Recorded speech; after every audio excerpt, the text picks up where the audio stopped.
I was born in Hong Kong and was the only boy in the family. When I decided to pursue my college study at MSU, my father gave me only enough money for tuition and living expenses for 1 year. I had to rely on scholarships and casual jobs to support my study for the rest of my college life.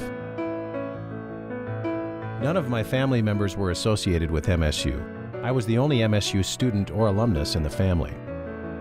I was an international student at MSU and received various scholarships from MSU, which aided me tremendously for my college education. In order to support my living expenses at the time, I worked a couple of casual jobs.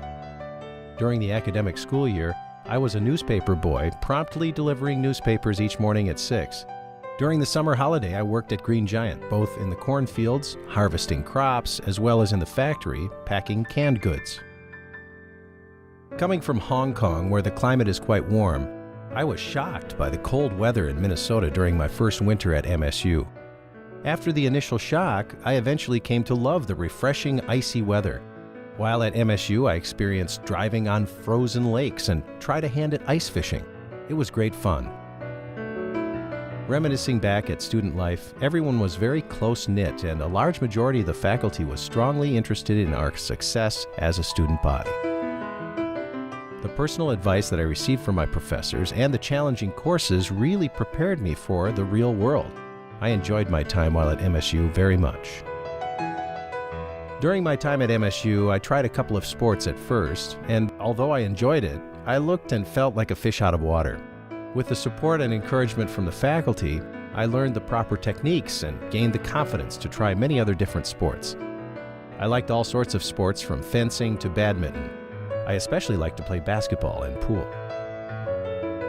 I stayed in the dorm room for 1 year. After that, I rented a small house nearby with some friends.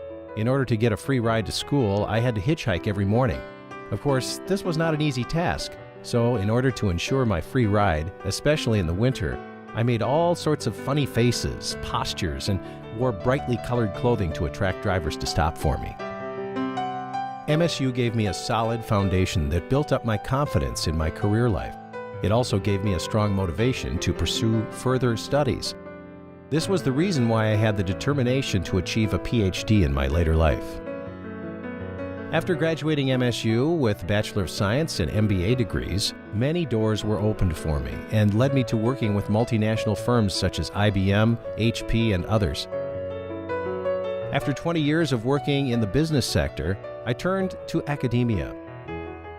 The reason for this sudden change was due to the fun and fruitful time I had with professors during my studies at MSU. It was this realization that I then decided to pursue a PhD and aim for a profession in teaching at university. I performed a plethora of community service in order to get funding from various government agencies that was, in turn, used to improve the living conditions and social support for Chinese immigrants in Australia. I felt honored to have the Australian government award me with the Justice of Peace Award. I volunteered time every week helping at the Civil Air Patrol in Louisiana and was a major for the U.S. Air Force Auxiliary Civil Air Patrol, Louisiana, USA.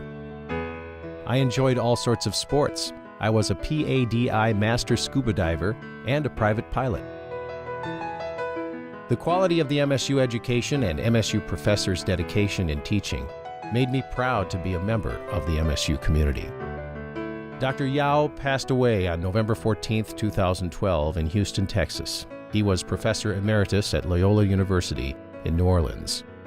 On behalf of Dr. LeeYao, I would like to thank MSU for the award. This award proves a recognition for his achievement in his life. I am sure without MSU, Dr. LeeYao would not have had the opportunity and skills to build his career and receive worldwide recognition.